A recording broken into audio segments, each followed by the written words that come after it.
부모님 사랑 듬뿍 받으며 성장했습니다. 저희 친정 부모님 사이에서 저는 유일한 자식이었고요. 딸 하나만 있는 거 아쉽지 않느냐며 아무리 요새 세상이 바뀌었다 하더라도 아들 하나쯤은 있어야 든든하지 않겠냐며 주변에서 입을 대는 어른들 말을 단칼에 자르던 단호한 아버지셨어요. 나한테는 우리 딸 하나가 10 아들을 줘도 바꿀 생각 없는 남부럽지 않은 귀한 딸인데. 저희 친정아버지가 저희 친가의 5대 독자셨거든요. 아무리 딸 사랑이 지극한 아버지라 한들 옛날에 이러한 환경에 자라오신 분들이라면 자연스럽게 아들을 낳아서 대를 잇는다는 생각을 하실 수도 있는데, 그런 걸 고려하자면 저희 아버지도 참 깨인 부분이 있으신 분이셨고, 그에 못지않게 당신 고집을 밀어붙이시는 것도 대단하신 분이셨어요. 한마디로 산의 대장부셨죠. 저를 낳기 전에도 몸이 약하신 편이었던 친정어머니에게 한눈에 반해 열렬한 구애를 하면서 나한테 시집 오면 절대 고생 안 시킨다고 손에 물 한 방울 묻히지 않겠다며 호언장담하셨던 사내 중에 사내이기도 하셨습니다. 대접도 받아본 사람이 받을 줄 안다고. 아버지가 딸 귀하게 여기지 않으면 이 다음에 우리 하나가 시집가서 사위라는 놈이 속썩인들 어떻게 기를 펴고 살겠어? 그러니까 하나, 너는 밖에서 누가 너를 무시하고 괴롭히는 거 절대로 참지 말고 무조건 아빠한테 말해. 내 귀한 새끼 건드리는 건 대통령이 와도 절대 가만 안 둘 테니까. 타고나기를 내성적인 성품이 조용한 편이시기는 했지만 이렇게 끊임없이 제 자존감을 북돋아 두시는 아버지 덕분에 자라면서 주위 사람들에게 크게 상처받을 일 없이 건강하게 성장할 수 있었습니다. 세상 어느 아버지들이 딸 자식 귀히 여기지 않았겠습니까만 아무래도 저희 아버지처럼 아낌없이 애정 표현하시고 자식과 많은 시간을 쏟아주시는 분들이 흔치는 않았어요. 대부분의 아버지들이 한 가정의 가장으로서 가족을 부양해야 한다는 무거운 책임감을 가지고 사시니까요. 그러다 보면 얼마 안 되는 휴일에는 스스로를 위한 휴식을 하고 싶으실 수도 있는 노릇인데 저희 아버지는 일하는 시간을 제외하고는 모든 시간을 가족에게 전부 쏟아부으시는 분이셨어요. 그렇다고 저희 아버지가 하시는 일의 강도가 쉬운 편도 아니었습니다. 저희 아버지는 결혼 전부터 청과시장에서 일을 배우시며 조금씩 가게를 키우셨는데 나중에는 그게 규모가 많이 커져서 부근에서 저희 아버지 손을 거치지 않고는 총과물 유통이 불가능하다는 말이 나올 정도로 큰 도매상이 되셨습니다. 저희 아버지는 한눈에 딱 보기에도 기골이 장대한 것이 힘이 장사셨어요. 젊을 때야 그렇다 치더라도 저 다 커서 시집갈 때가 다 된 나이에도 웬만한 거구의 청년들도 저희 아버지한테는 될 것이 아닐 정도였어요. 평생을 열심히 땀 흘리며 스스로의 힘으로 일군 노동의 성과였습니다. 건강이야 더 말할 것도 없었고요. 이전부터 하나뿐인 딸 자식 아껴주기로는 둘째가라면 서러운 분이셨던 아버지가 이제 재력까지 갖추게 되었으니 주변에 부러움을 사는 건 당연한 일이었어요. 은근슬쩍 그 집에 하나뿐인 딸인 저하고 맺어지면 그 풍족한 것들이 함께 넘어올 것이라 생각하고 아직 성인도 되지 않은 저를 두고 농담처럼 사돈 맺자는 소리를 꺼내는 어른들도 심심치 않게 있을 정도였습니다. 다들 꼴에 보는 눈은 있어서 우리 딸 착하고 예쁜 건 알아가지고 어림도 없다. 내가 사위 될 놈은 하나부터 열까지 꼼꼼하게 다 따져서 직접 시험하고 제대로 된 놈으로 고를 거야. 내 딸 눈에 눈물 나게 할 것 같은 놈이면 아주 흠씬 두들겨줘서 내쫓아버릴 거라고. 이도 참, 딸내미 처녀 귀신으로 늙혀죽이려고 작정을 했나 봐. 까지 시집 안 가면 또 어때? 아버지가 이렇게 든든하게 뒤에서 버티고 있는데 우리 하나는 자기 하고 싶은 거 실컷 하게 하면서 저 살고 싶은 대로 살게 할 거야. 물론 그렇게 은근슬쩍 찔려보는 사람들은 호랑이 같은 저희 아버지 호령에 깨갱하고 다들 물러서고 말았지만 말입니다.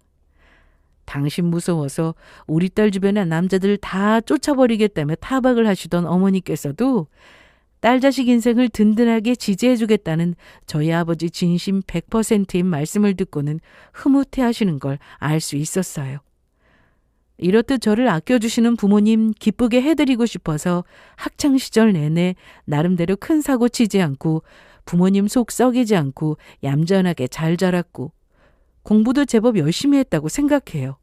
전교에서 1, 2등 할 정도로 성적이 뛰어나게 좋은 편은 아니었지만 수도권 4년제 대학에 무난하게 입학할 수 있을 정도의 성적은 항상 유지하려고 피나는 노력을 했습니다. 그렇게 무난하게 인서울대학에 진학해서 또 열심히 학점 관리하며 좋은 직장 들어가려고 꾸준하게 준비를 했고 치열한 취업 준비 시절 거친 후에 한 공기업에 취업을 하게 되었습니다. 아니나 다를까 딸 자식 고단한 취준생 생활 마치고 좋은 직장 들어갔다며 또 동네 잔치를 벌인 아버지셨어요. 이씨 좋겠어. 딸내미 저렇게 곱게 키운 것도 모자라 그 좋은 직장까지 들어갔으니 이제 장가 들고 싶다고 사윗감이 줄줄이 줄을 서겠어. 그럼 눈이 달린 놈이라면 당연히 내 새끼 이뻐 보이겠지. 아빠 눈에나 천하절색이지. 평범하기 그지없는 외모에 제 입장에서 듣기에 민망하게 짝이 없는 말이었지만 저 같은 평범한 자식의 노력도 귀히 여겨주시고 진심으로 기뻐해 주시는 아버지 모습 보면서 제가 참 복이 많은 사람이라고 생각했습니다. 있는 그대로의 저를 항상 그 모습 그대로 받아들여 주시면서도 아낌없이 사랑을 쏟아주시는 제 인생의 가장 큰 버팀목이셨죠. 한 고비 넘겼다 싶으면 또 다른 고비가 온다고들 하죠. 입시만 끝나면 취업만 하면 좀 살만해지지 않겠냐 생각하며 힘든 과정을 스스로를 다독이며 여기까지 왔지만 막상 회사 취업하니 그건 그것대로 만만치가 않더군요. 그럴 때마다 제가 느끼는 고민에 깊이 공감해 주시며 진심 어린 조언을 아끼지 않으시던 아버지셨습니다. 하나야, 세상살이라는 게 참 쉽지가 않지. 아버지도 살아보니 말이다. 내 한몫하고 살면서 사는 게 참 버겁게 느껴질 때가 많더라. 오늘 하루 잘 버티면 내일 하루 또 버틸 힘이 나고 그러는 것 아니겠니? 네 자리 굳건하게 잘 지키고 있는 것만 해도 아버지는 우리 딸이 참 기특하다. 그래도 정 아니다 싶으면 마냥 참지만 말고 화도 내고 때려치우고 아버지한테 와. 우리 딸 같은 인재 몰라보면 쥐들이 손해지. 아빠가 우리 딸 하나 책임 못 지겠어? 그저 속 답답한 것 좀 풀어보겠다고 하소연한 말에는 공감을 해주시면서도 늘 그렇듯 마무리는 우리 딸이 최고, 다 싫으면 까지 직장 때려치워도 아빠가 먹여 살려주겠다는 속이 든든해지는 말이었습니다. 정말 회사 때려치우고 싶은 생각이 들 때마다 아빠가 힘들면 그만두어도 된다는 그 말이 오히려 회사 생활을 끝까지 버티게 해주었어요. 그래, 내가 믿을 구석이 없는 것도 아니고 이까짓 거 아무것도 아니다 생각하며 말이죠. 그럴 때마다 참 다른 것 같으면서도 결국 나도 아버지를 닮아 조금은 강해졌다는 생각이 들었습니다. 그런 제게 결혼할 인연을 만나게 해준 것도 결국 직장생활 때문이었습니다. 남편은 제가 다니던 회사 협력업체 직원이었는데 하필 그때가 제 승진을 앞두고 주변 동기들의 견제가 극에 달한 시점이었어요. 원래 같으면 다른 직원들이 맡을 일을 동기 중 가장 빠르게 승진을 앞둔 저에 대한 시기심에 하고 있던 일에 덤으로 떠안게 된 일이었습니다. 회사에서는 제 감정을 드러내지 않으려 노력하는 편이었지만 워낙 쉴 틈 없이 주어진 일에 저도 모르게 힘든 티가 났나 봐요. 그때 제 곁에서 저를 세심하게 많이 챙겨준 게 남편이었어요. 처음부터 남편 쪽에서 호감을 가지고 경무에 시달리던 제게 다가와서인지 교제를 시작한 이후에도 제 일을 우선으로 하며 일 때문에 갈등이 생기는 일도 없었고요. 다른 기업도 마찬가지이지만 공기업에서도 승진이 걸리게 되면 아무래도 일이 몰릴 수밖에 없어요. 객관적으로 판단할 때 다른 이에게 마음을 쓸 만한 여유가 없는 상황이었는데도 항상 일에 지어 그 사람을 후순위로 둘 수밖에 없어 미안해하는 저를 오히려 다독여주는 사람이었습니다. 나 하나 씨 일 잘하고 프로다운 모습에 반한 거 벌써 잊었어? 하나 씨처럼 회사에서 인정받는 사람한테 지금이 얼마나 중요한 시기인 줄 아는데 나 신경 써달라고 철딱서니 없이 떼쓸 생각 없어. 양순한 얼굴로 내가 하는 일을 이해해주고 항상 배려해주는 그 사람이 참 어른이라는 생각이 들었습니다. 이렇게 나 자체를 인정해주는 사람이 우리 부모님 말고 또 있을까?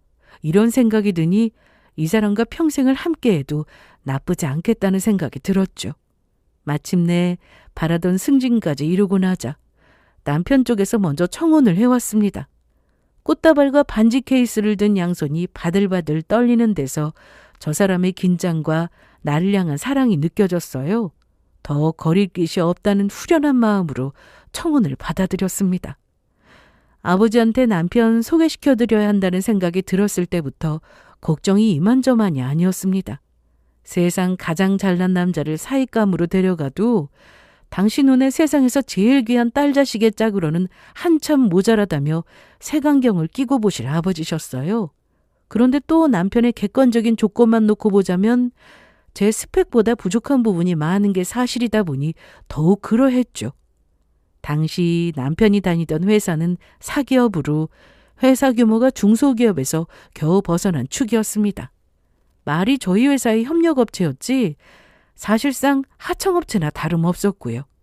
게다가 공기업에서 승진까지 이룬 저와는 달리 남편은 당시 직급도 없는 평사원이었고요.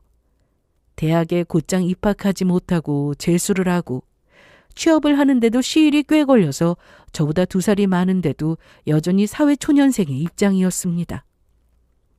저한테 하는 것만 보자면 제 평생의 짝으로 손색이 없다고 생각했지만 아버지 기준에 한참 모자란 건 사실이었어요. 아니나 다를까 처음 소개한 사윗감을 보고 마음에 들어하지 않는 티가 숨겨지지 않은 아버지셨습니다. 남편은 또 남편대로 어찌나 긴장을 했는지 저희 아버지 눈도 못 마주치고 사색에 되어 달달 떠는 것이 꼭 호랑이 앞에 먹잇감 같았어요. 결혼 이야기가 나오고 나서야 저희 아버지 하시는 일이나 업체 상호를 남편한테 말했습니다. 굳이 제 이야기 먼저 나서서 말하는 성격은 아니어서 절친한 친구들이나 동네 사람들 아니고서야 사회에서 만난 사람들은 제가 이렇게 넉넉한 집안 딸이라는 건 잘 몰랐어요. 남편도 예외는 아니었고요. 그러니까 귀한 딸을, 그것도 자기보다 훨씬 좋은 직장에 연봉도 높은 딸을 데려가겠다는 말을 저 청년보다 기골이장대한 부유한 예비 장인어른 앞에서 할 엄두가 안 났던 거예요. 순하고 다정한 만큼 성정이 저희 아버지처럼 강대한 사람 앞에서도 굳건할 정도로 단단한 사람은 못 되는 건 알고 있었지만 그 모습을 보자니 안쓰러울 지경이더라고요. 결국 보다 못한 저희 엄마가 중재를 하셨습니다. 우리 아이 회사 생활로 힘들 때 위로가 많이 되어주었다고 들었어요. 사람 간에 서로 힘들 때 위해주는 것만큼 큰 힘이 되는 일이 또 어디 있겠어요? 예. 제가 하나 씨한테 정말 잘해야죠. 꼭 동아줄이라도 내려온 것처럼 저희 친정어머니를 바라보는 남편이었습니다. 그렇게 부모님께 첫인사를 마치고 역시나 저희 아버지께서는 후한 평가는 내려오지 않았습니다.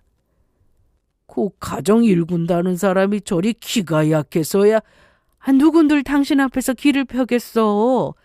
그래도 하나가 데려온 사람인데 잘 좀 해주지. 이 사람이 뭘 모르는 소릴? 집에서 아버지한테 제대로 사랑받고 자랐다는 티를 팍팍 내줘야 장인 눈치가 보여서라도 내 새끼한테 허튼 짓을 못하지. 아빠, 너무 그러지 마세요. 정말 착한 사람이야. 조금만 예쁘게 봐주시면 안 돼요? 그렇게 대쪽같이 구셔도 결국 딸 자식한테 약한 아버지셨어요. 마음에 차진 않으신 듯 했지만 아주 가망이 없는 놈 같았으면 집에 발도 못 들이게 하실 아버지셨기에 결국 허락하실 거라는 것도 이미 알고 있는 저였습니다. 그래도 저희 친정 식구로 섞이는 데까지는 저희 친정 어머니 배려가 지대한 영향을 끼쳤습니다. 허락은 해주셨다 하더라도 여전히 당신 딸이 사윗감에 비해 아까워도 너무 아깝다고 생각하시는 아버지셨고 사위로서의 예능 갖춰서 대해주시더라도 남편 역시 저희 아버지 앞에서는 영 길을 펴지 못했고요. 그러니 남편 역시 저희 친정 어머니한테 의지를 하게 된 것이 자연스러운 일이었습니다. 장모님, 감사합니다. 부족한 부분이 많은 저인데 처음부터 반겨주시고 또 항상 장인 어른께도 좋게 말씀해 주시잖아요. 내 새끼한테 잘하면야 나야 좋아하지 않을 이유가 없잖아. 저 사람도 처음에야 귀한 자기 딸 빼앗아 간다고 그랬어도 자네 착한 사람인 거 모르지 않아. 저런 사람일수록 한번 마음 열면 제 사람한테 껌뻑 죽는다고. 저 사람 보고 평생 같이 산 내가 장담하니까 그건 걱정 안 해도 돼. 어머니 말씀처럼 단 한 번도 가족들에게 상처 주지 않고 최선을 다해 사랑해 주신 아버지셨어요. 저한테도 참 좋은 아버지셨지만 어머니한테도 말할 것도 없이 최고의 남편이셨습니다. 오죽하면 제 이상형이 저희 아버지셨겠어요. 어린 시절 아무것도 모르고 커서 우리 아빠랑 결혼하겠다는 철 모르는 소리가 아니라 그건 제가 성인이 되고 나서도 유효했습니다. 아버지가 어머니한테 어떻게 지극정성으로 대했는지를 평생을 보고 자라온 저로서는 당연한 일이었어요. 저 낳고 몸 약해지셨을 때도 어머니가 한 병을 스스로 자처한 아버지셨고 집안일에 힘쓸 만한 일이 있으면 저희 엄마를 나서지도 못하게 하셨던 아버지셨습니다. 가세가 피기 시작한 이후로는 따로 집안일 해주시는 분도 직접 구해주셨지만 그 이전에도 아주 자연스럽게 퇴근하시면 살림에 손을 대는 아버지셨어요. 바깥에서 힘들게 일한 사람이 이러면 내 손이 민망하다며 어머니께서 만류하셔도 싫은 티도 안 내고 웃으면서 말씀하셨습니다. 나 조금 꼼지락대면 내 마누라 귀찮은 일이 줄어드는데 그건 뭐라고 못하겠어? 겉보기에는 투박해 보이시지만 저는 저희 아버지 같은 분이야말로 진정한 애처가라고 생각해요. 어머니 역시 제게는 자애롭고 지혜로운 분이셨지만 아버지 앞에서는 평생을 천생 소녀 같으셨습니다. 두 분이 사랑하는 모습을 보면 자연스레 저도 좋은 사람 만나 저리 살고 싶다고 생각할 정도였어요. 양가 상견례 할 때는 남편만큼이나 저희 친정 눈치를 보는 시가 쪽 식구들 때문에 저희가 오히려 민망할 지경이었습니다. 저희야 자식이라곤 저 하나뿐이니 세 식구 단출하게 나갔지만 시가 쪽은 복작복작했어요. 남편한테 누나가 셋이나 있었거든요.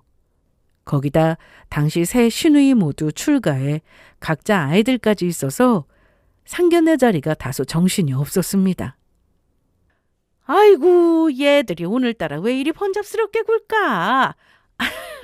원래 이 정도는 아닌데요. 시아버지는 남편 군대 가기 전에 돌아가셨고 어머니 한 분 계셨어요. 나이 차이 나는 누나 셋에 막둥이 아들 하나. 여러분도 대강 상황이 보이시죠? 아들 하나 낳으려고 넉넉하지 않은 집안에서 자식을 줄줄이 낳았겠죠. 사실 저희 아버지가 남편 마음에 들어하지 않는 것 중에 이런 이유도 있었어요. 부모한테 자식이야 귀하지 않은 아이가 없겠지만 저희 하나는 제게 정말로 각별한 자식입니다. 제가 이렇게 독하게 버틸 수 있었던 것도 다 저 아이 덕분이죠. 평생 나쁜 건 모르고 귀한 것만 주고 싶은 아이였죠. 사부인 보시기에 부족한 점이 많으시겠지만 너그러운 마음으로 보듬어 주시면 감사드리겠습니다. 부족하다니요. 저희야말로 참 면목이 없습니다. 아버지야 딸 자식 시집 보내며 노빠심에 시집살이라도 할까 싶어 더 귀한 자식 강조를 하셨겠지만 그 말에 화들짝 놀라며 다소 저자세다 싶을 정도로 굽히고 드는 시어머니였어요. 그쪽 집안에서도 적지 않게 당황을 하셨겠죠. 아들이 자기보다 잘 버는 좋은 직장 다니는 며느리 데려온다고 했을 때야 다소 염치가 없더라도 잘된 일이라 기뻐하셨겠지만 사돈과 집안 형편 차이가 너무 나니 지레 눈치가 보이셨을 테고요. 저희 친정이야 부모님 노후를 거론하는 게 민망할 정도로 경제적으로 윤택하신 분이셨죠. 자식인 제 벌이가 부모님 벌이에 비할 바가 아니었으니까요. 하지만 시가 상황은 달랐어요. 시아버지 돌아가신 이후로 집안에서 제대로 벌고 있는 사람은 남편이 유일했습니다. 시어머니는 귀한 아들 월급 홀랑 당신이 다 쓰기는 아까우니 증인통에 간간히 식당일 도우며 생활비를 보태고 있다고 하셨고요. 셋 있는 시누이는 다들 시집가서 넉넉지 않은 형편에 자식 키운다고 빠듯한 형편이었으니 친정 들여다볼 정신이 아니었고요. 상황을 바꾸어 생각해보면 저라도 저희 부모님 같은 사돈 만나게 되면 당당하기가 힘든 입장이었을 거라는 생각은 들어요. 저희가 많이 부족한 거 잘 알고 있습니다. 귀한 따님 보내주시는데 고생이라니요. 저희 딸처럼 아끼고 귀하게 여기겠습니다. 주변에서도 넉넉하지 못한 집에 위로 시누이 셋이는 집에 시집간다고 하니 걱정이 많았지만 누구보다 그러한 염려를 잘 알고 계셔서인지 시어머니나 시누이들이나 저를 불편하게 만드는 일은 없었습니다. 무엇보다 남편이 먼저 나서서 이야기를 잘 했으리라 생각했고요. 물론 서로의 형편이 이러하니 결혼할 때는 거의 일방적이다 싶을 정도로 저희 친정 도움을 많이 받았고요. 아들 장가 보내는데 아무것도 안 할 수는 없으니 성의 표시 정도는 하셨어도 저희 친정에서 신혼집에 가전 채워주신 걸 보고 눈이 휘둥그레지셔서는 혀를 내두르신 시어머니였습니다. 세상에 사돈내외께서 정말 마음을 많이 써주셨구나. 죄송스러워서 어쩌니? 당신이 보시기에도 친정과 시가에서 해준 것이 너무 차이가 나니 그 간극을 며느리가 불편할 일 없게 만드는데 집중하셔야겠다고 생각하셨던 것 같아요.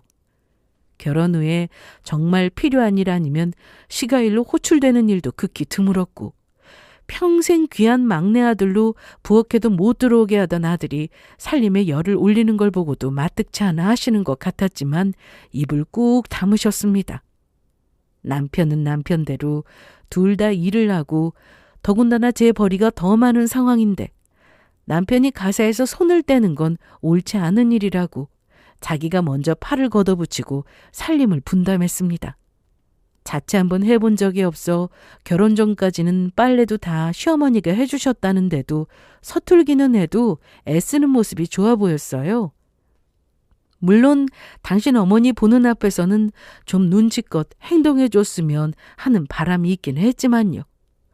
아직 신혼이기는 했지만 조금이라도 마누라 애 덜 먹이겠다고 딴에 애를 쓰는 모습을 보고 친정아버지도 마음을 많이 열어주셨습니다. 저희 아버지가 또 자기 울타리 안에 들어온 사람에게는 그리 너그러울 수가 없어요. 남편도 시가도 저희 친정아버지 덕 적지 않게 보았다고 자부합니다. 세상에 이리 좋은 차를 다 해주시고. 나도 몇 번이나 괜찮다고 말씀드렸는데 아들 같은 사이가 날그찬 타고 다니는 거 보기가 속상하다고 어른이 주는 건 그냥 감사하다고 하고 받는 거라고 하시더라고. 신혼집을 딸 자식 출퇴근에 용이한 곳으로 잡아주셨다 보니 출퇴근 거리가 좀 되는 사회신경이 쓰이셨던 모양이더라고요.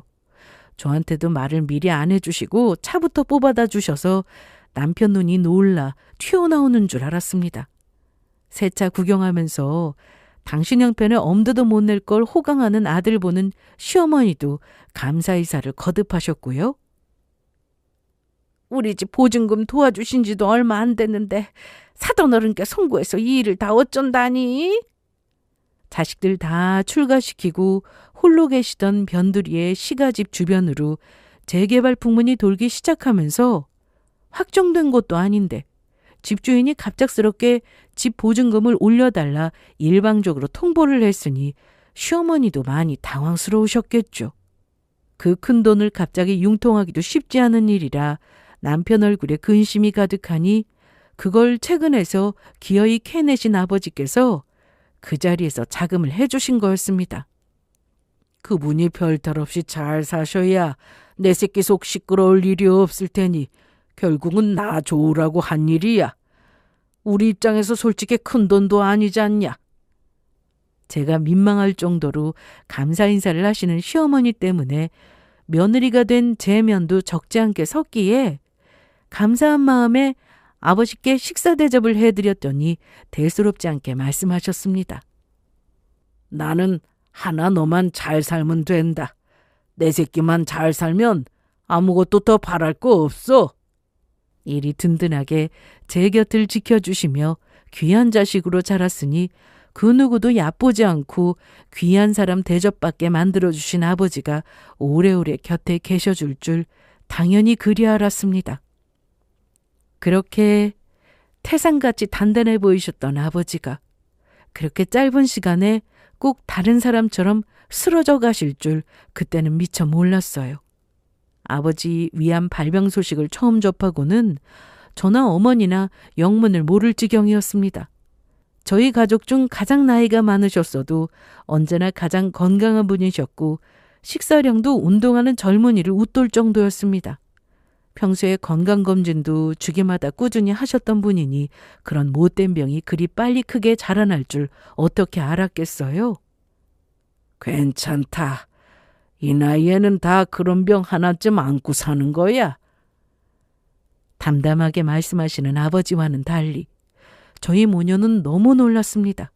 특히나 어머니는 정말 충격이 크셨는지 사색이 되어 온몸을 벌벌 떠시는 걸 당사자인 아버지께서 품에 안아 달래주시며 의연한 모습을 보이셨어요.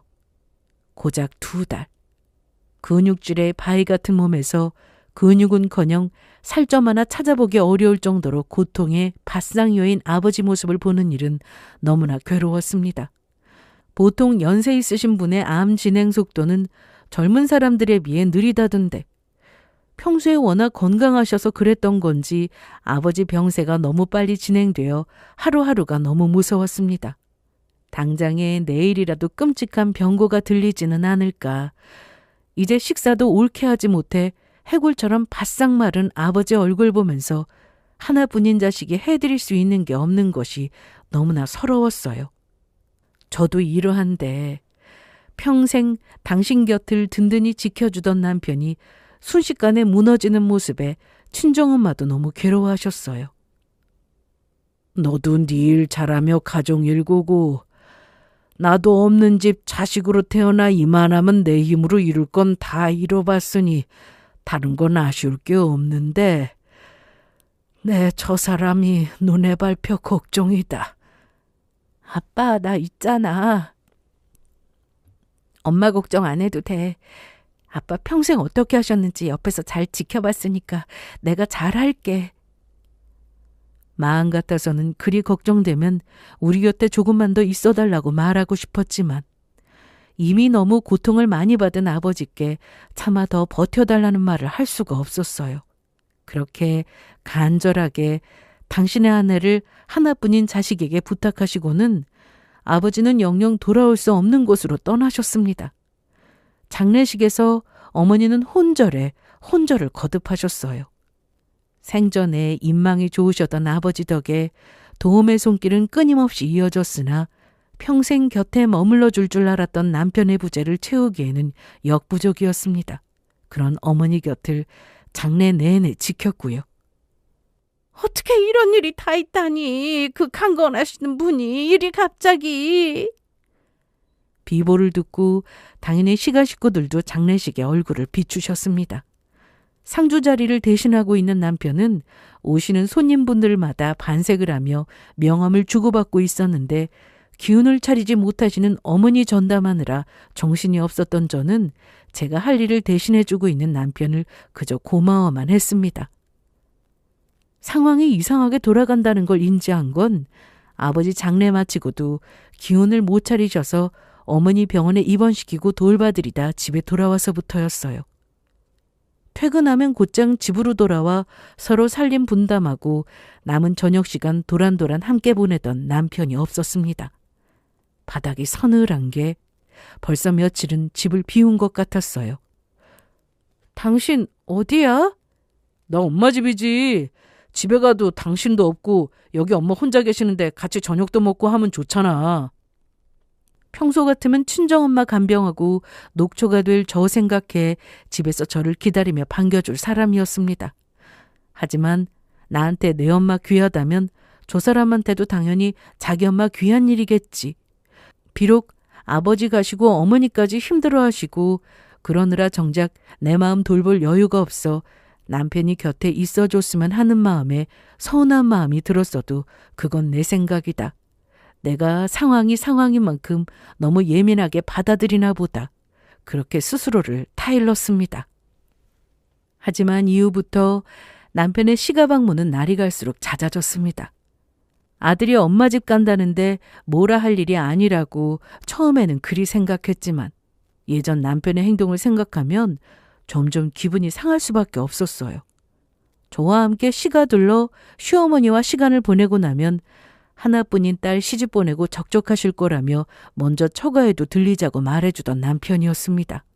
그런데 이제는 제게 동행하자는 제안도 하지 않고 그보다 더 기분이 상했던 건 그렇게 시가 뻔질나게 들락거릴 때 저희 친정에는 한 번을 발걸음하지 않았다는 겁니다. 예전에는 제가 저 사람 쉬는 시간 빼앗을까 봐 얘기 안 꺼내도 남편이 먼저 가자고 나서던 친정이었어요. 저를 소외시키는 건 아직 아버지 떠나보내고 마음 추스르지 못한 저를 배려하는 거겠지 하고 애써 이해하려 해도 아버지 떠난 집에 쓸쓸히 홀로 남겨진 친정엄마 나 몰라라 하는 건 화가 나지 않을 수가 없었습니다. 당신 또 어머님 댁이야? 며칠이나 됐다고 이젠 집에도 안 들어오고 아버지 장례 마치고 나서 당신 한 번도 친정 안 간 건 알고 있어? 우리 엄마 저렇게 힘들어하는 거 알면서 어떻게 그럴 수가 있어? 장모님한테야 당신이 자주 가잖아. 그리고 나도 이제는 엄마한테 좀 신경 쓰고 싶어. 그동안 처가에는 내가 신경 많이 썼잖아. 엄마도 장인어른 저렇게 갑자기 돌아가시니까 당신이 살면 얼마나 더 살지 싶어서 자식 생각 많이 나시는 것 같더라. 우리 아들 좋아하는 반찬 얼마나 더 만들어줄까 하시면서 밥 먹으러 오라고 하시는데 자식 돼서 어떻게 그걸 거절해? 저희 아버지 살아계실 땐 꿈도 못 꿀 일이었어요. 그렇게 당신 어머니 혼자 계신 건 안타까워 어쩔 줄 모르겠다는 사람이 남편과 둘이서 지내던 집에서 남편 흔적이 여전히 가득한 걸 보며 눈물로 밤을 지새우는 저희 엄마 생각은 어떻게 조금도 해주지 않을 수가 있습니까? 자기 엄마한테 소홀히 하라는 게 아니에요. 시어머니 집 5번 갈 거면 한 번은 저희 엄마 같이 들여다봐 줄 수 있는 거잖아요. 저희 부모님이 그 사람한테 좀 잘했어요? 딸 자식에게 한참 부족한 사위라고 물심양면 지원을 아끼지 않으셨습니다. 저희 아버지 있을 때는 먼저 나서서 눈치 보면서 잘하더니 그게 결국 없는 집안에서 처가 지원받으면 비위 맞춘 거였다는 걸 깨닫고 나니 남편에게 배신감마저 들 지경이었습니다. 더군다나 제가 친정 들를 때마다 남서방 밥은 잘 먹고 있냐며 은근히 안부를 묻는 말에 송구스러워 할 말이 없을 지경이었습니다. 저희 아버지가 딸 생각에 사위 눈에 안 찼을 때 기도 못 펴는 사위 안쓰럽다며 얼마나 살뜰히 챙겨주신 친정엄마신데 그걸 세상에서 가장 잘한다는 놈이 어떻게 이럴 수가 있어요? 그간 능력 있는 며느리 일하는데 짐이 되면 안 된다며 연락조차 조심스러워하던 시어머니가 이제는 시도 때도 없이 전화를 걸어와 번거롭게 만드는 것도 곱게 보이지 않았습니다. 나도 이젠 갈 때 됐나 봐. 요새는 일어나도 영 개운하지 않고 이래서 자식들이랑 가까이 사는 여자들 팔자가 제일인 건지. 당장 얼마 전에 아버지 잃고 여전히 사부인 기운 못 차리는 거 뻔히 알면서도 당신 우는 소리만 해대는 시어머니는 제 화를 돋웠습니다. 저희 아버지 생전에는 먼저 나서서 귀하게 키워주신 딸 자식 보잘것없는 집에 보내주셔서 감사드린다며 절대 제 애 먹이지 않겠다며 그리 당부하시던 분이 어디 갔나 싶을 지경이었어요. 이게 다 아버지 한 분 안 계신다고 생긴 일들이었습니다. 그간 저들이 정말로 나를 내 친정어머니를 아끼고 귀히 대해주어야 할 사람들이라 생각해 그리 대한 것이 아니라 재력으로도 물리적으로도 결코 이길 수 없는 대단하신 장인어른의 비위를 맞추느라 성격에도 맞지 않는 대접을 한 것에 불과하다는 것을 깨닫지 않을 수가 없었어요. 살림 분담은커녕 자기 신은 양말도 소파 구석에 처박아 놓은 꼴을 보고 결국 폭발하고 말았습니다. 당신 이런 사람이었어? 어떻게 아버지 안 계신다고 이렇게 다른 사람처럼 굴 수가 있어? 나는 몰라도 당신이 우리 엄마한테까지 이러면 안 되지. 우리 엄마가 당신한테 얼마나 잘했는데. 야, 너 뭐 우리 집에서는 못한 것처럼 얘기한다? 까놓고 말해서 결혼한 여자 팔자가 당신처럼 편한 집이 또 어디 있어? 유부녀의 며느리 이렇게 배려해주는 집안이 또 있을 것 같아? 그동안 우리가 너무 잘해주니까 귀한 줄도 모르고. 아주 기다렸다는 듯 적반하장으로 나오는 걸 보고 그만 눈을 질끈 감았습니다. 떠난 아버지 생각에 서러움이 물밀듯 밀려들었어요. 잘해줘도 우리 집이 더 잘해줬지. 당신이 여태 속으로 그런 시커먼 생각하고 있었으면서 겉으로만 좋은 사람인 척한 거야? 진짜 더는 당신이란 사람이랑 말 섞고 싶지 않다. 얼굴도 보고 싶지 않으니까 당분간 나는 친정에 가 있을게. 뭐라고? 자기가 세게 나오면 가뜩이나 아버지 떠나시고 기가 잔뜩 죽어있던 제가 굽히고 들 줄이라도 알았던지 더 이상의 대화를 거부하고 짐을 챙기기 시작하자 당황한 남편이었습니다.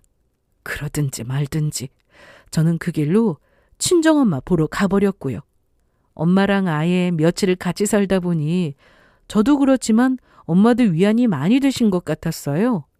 내 아버지 없다고 아주 살판이 난 남편과 휴모 이해해보겠다고 들 게 아니라 곧장 내 엄마한테 올 걸.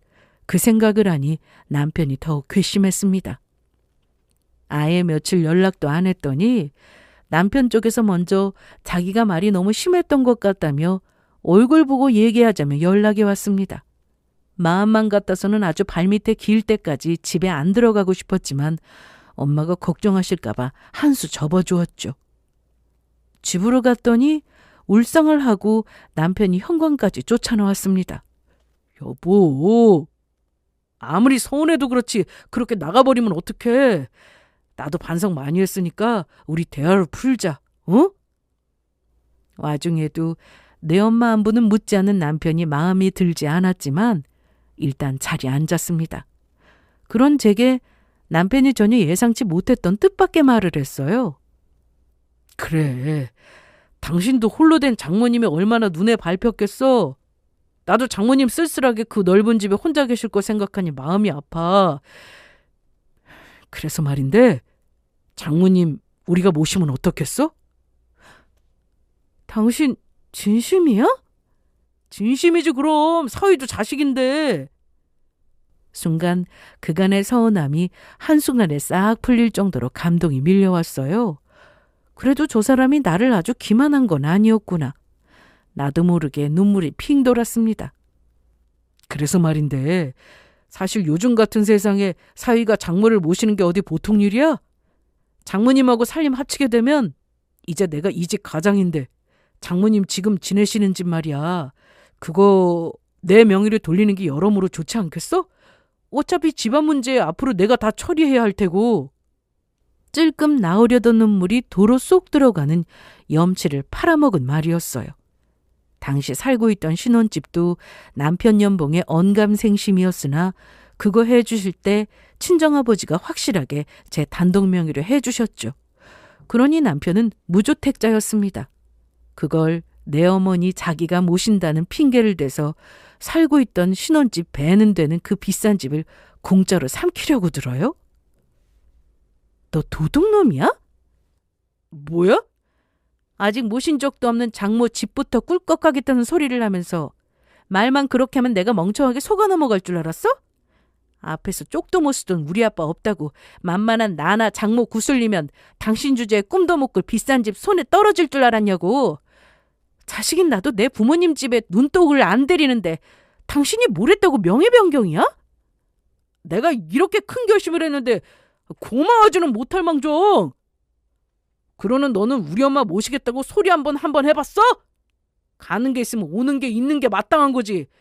명의 정 못 돌려주겠으면 그러면 장모님 집에서 우리 엄마까지 같이 모시든가. 그게 말이야? 말이 안 될 건 뭐 있어? 네 엄마 모실 거면 상식적으로 우리 엄마도 모시는 게 공평한 거 아니야?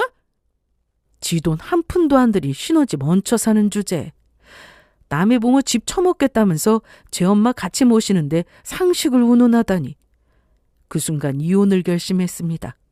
저건 도둑놈이지 더는 남편일 수가 없었어요. 감히 내 아버지 가시자마자 내 온 가족을 이딴 식으로 기만하다니. 갈라설 때 갈라서도 곱게 갈라설 수는 없었습니다. 나도 생각을 좀 해봐야지. 정리할 때까진 친정에 가 있을게. 우리 엄마한테 말씀도 드려야 하고. 멍청한 것이 희망을 심어주는 제 말에 친정 가겠다는 저를 말리지도 않더군요. 탐욕에 눈이 멀면 인간이 어리석어지는 법이죠. 어리석음의 말로가 아주 처참하리라 마음을 단단히 잡으며 다짐했습니다. 집을 합치려면 준비할 게 많으니 만나서 이야기하자는 말에 남편의 시모까지 아주 입이 찢어져라 웃으며 기어나왔습니다. 그 꼴을 차가운 눈으로 보는 저와 이 모든 사실을 알고 분노의 기운을 차리신 친정엄마도 함께였어요. 들어가시죠? 어딜? 제 손가락이 가리키는 대형 빌딩을 보았다가 거기 대문짝만하게 찍힌 국내에서 손꼽히는 대형 로펌 상호를 보고 금세 기가 죽은 모자였어요. 사람 봐가면서 대하는 것들이니 대단하신 변호사 양반들 볼 생각에 당황한 게 분명했어요. 들어가 특별실로 안내받은 내내 비굴하게 주변만 두리번대며 눈치를 살피던 것들에게는 의자 하나 내어주지 않고 저희 모녀가 앉은 양옆으로 기라성 같은 변호사들이 주르륵 늘어섰습니다. 그중 대표 변호사가 사무적인 톤으로 읊어대기 시작했습니다. 소송에 앞서 유책 사유가 남편분 쪽에 있음을 입증하는 자료로 확보되었습니다. 재산에 기여한 바가 없는 것에 대하여 부동산 명의 변경을 강제하는 것은 충분히 이혼 사유에 해당되고요. 이혼이라뇨? 대단하신 변호사분 말한다고 입도 못 대던 놈도 이혼이라는 단어에는 기겁을 하고 말을 끊었습니다.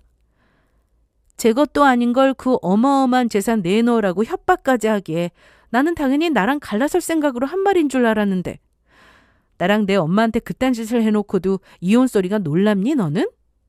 나는 니들 모자 그 몰상식함이 더 놀라운데? 여보, 이혼이라니 내가 이혼할 생각이었으면 장모님 모시자는 소리를 했겠어? 애 아버지 가시고 나 정신 못 차리고 있다고 눈치도 안 보면서 한번 찾아오지도 않고 내 딸 괴롭힌 야비한 놈이 나를 모시겠다고? 하! 내 남편 재산 먹어치울 욕심에 눈깔 뒤집어져 마음에도 없는 소리 한 걸 내가 모를 줄 알아? 아이고 사부인, 절대 아닙니다. 저희는 그저 혼자 계신 사부인이 걱정돼서 어디서 입에 침도 안 바르고 거짓말이야. 자식 새끼가 짐승만도 못한 짓을 하고 있으면 어미라는 것이 매라도 쳐서 정신 차리게 만들지는 못할 망정 그걸 부추겨? 당신도 똑같은 인간이야. 저희 아버지 그늘에 가려 인정 있게 대해주니까 우리 엄마 우습게 봤죠? 아버지가 나서서 험한 일은 먼저 해결해주니 그럴 필요가 없었을 뿐 저희 엄마 역시 하나뿐인 자식을 목숨보다 귀하게 여기시는 분이었습니다. 그런 분을 건드려 놓고 제까지 것들이 무사히 끝날 수 있을 줄 알았나 보죠? 전에 없었던 태도로 잡아먹을 듯 구는 엄마를 보고 말문이 막힌 사이 기가 잔뜩 눌린 모자를 상대로 변호사들이 줄줄이 이혼 소송이 왜 가능한지 고압적으로 늘어놓기 시작했습니다. 거기에는 그간 남편과 시모 앞으로 적잖이 들어간 것들에 대한 반환 소송과 시가 보증금 빌려준 데에 대한 차용증 권리 행사에 대한 내용도 포함이 되었어요. 여보 내가 잘못했어. 사부인, 제가 잘못했습니다. 합가한다느니 그런 소리 다시는 나오지 않을 테니까 제발 한 번만 용서해 주세요. 권력 앞에서 비굴하게 그지없는 것들답게 상황 파악한 후에는 빠르게 무릎까지 꿇고 싹싹 빌기 시작하는 모자였습니다. 그래봤자 그 값싼 무릎에 동요하는 이는 아무도 없었지만 말입니다. 이제 알겠니? 누가 누굴 봐준지? 뭐? 니들이 너무 잘해줘서 내가 귀한 줄을 몰라? 주제 파악 좀 해. 없는 것들이 꼴에 좋은 걸 알아봐서 지들 팔자에도 없을 욕심을 부리고 침 질질 흘리기는 추해 너. 나도 더는 니들 같은 거머리 필요 없으니까 군말 말고 당장 갈라서. 여보! 들을 말 다 들었으니 대접해줄 필요 없는 것들은 로펌 밖으로 쫓겨나가고 마지막까지 애처롭게 외쳐봤자 돌아선 제 마음 돌릴 턱이 없었습니다. 워낙 설치고 유책 사후 흩뿌려준 덕에 이혼은 걸릴 게 없었어요. 마음 놓고 설치며 증거나 풍성하게 만들라고 제가 더 부추긴 면도 없진 않았죠. 그렇게 전화로 나불나불 명의를 지한테 옮긴다느니 나도 이 집 자식인데 자식으로서 관리를 해야 하지 않겠냐느니 설초된 건 법정에서 모두 제게 이롭게 작용됐습니다. 위자료 재산 분할에 그간 우리 친정에서 적지 않게 도와준 것까지 싹 다 수거하고 나니 가뜩이나 볼 것 없는 집안 순식간에 볼품 없어지는 건 당연한 일이었어요. 앞으로 주제 파악 잘하면서 살아. 지금 그 땅바닥이 원래 네 자리니까 염치 없이 남의 거 탐낼 생각 말고 알았니? 시가 집도 빼야 하니 급하게 사치까지 빌려 막았다는 소리 들어 그런지 꼴이 말이 아닌 전 남편에게 이혼 확정되고 마지막으로 법원 앞에서 보면서 단단히 주제를 알려주었습니다. 제 뒤에 얼마나 의리의리한 변호인단이 버티고 있는지 몸소 겪은 놈은 패배자답게 감히 대꾸조차 하지 못하고 눈물만 글썽이고 있었고 그 초라한 모습이 놈을 본 마지막이에요. 이혼 소송 시작하며 그 방자한 집구석에서 우리 집안을 어찌 대했는지 황금알 낳는 거의 배를 가르려 들다가 괘씸죄로 땅바닥에 처박힌 신세가 된 것은 변호인단 조언까지 받아 잘 포장해 소문을 내두었습니다. 남의 집 탐내다가 그나마 살던 집까지도 내쫓기게 된 시모야 동정심조차 들질 않네요. 원래 비슷한 형편으로 살다가 팔자에도 없는 호강을 하게 된 사람이 몰락하는 것만큼 주변 입방아를 타는 일도 드물잖아요. 사람 봐가며 상대하는 인간이니 그간 사람들에게 악감정 사지 않았을 리 없고 그런 사람들이 고소하다며 대놓고 떠들어댈 때마다 평생 호강할 수 있었던 것 잃고 팔자 망친 자기 신세가 속이 문드러지겠죠. 내 가족 김하난 죄는 그렇게 평생 벌받았으면 합니다. 아이러니하게도 저를 지키겠다고 기운을 차린 어머니와 함께 이 모든 일을 함께 헤쳐나갔습니다. 아버지 계실 때는 이 정도인지 몰랐는데 이혼을 겪고 나니 저희 엄마도 만만치 않은 고슴도치 엄마였다는 것도 알게 되었고요. 그렇게 자식 지켜주겠다고 힘을 내주신 엄마와 함께 지내면서 저희도 이제 아버지를 마냥 아픈 마음만이 아니라 소중한 추억으로 떠올릴 수 있게 되었습니다. 아버지가 바라는 것도 저희 두 사람 서로 사랑하며 행복하게 사는 모습이겠죠? 그렇게 지낼 수 있도록 여러분들이 응원해 주시면 큰 힘이 될 거예요. 제 이야기는 여기까지입니다. 들어주셔서 정말 감사드려요.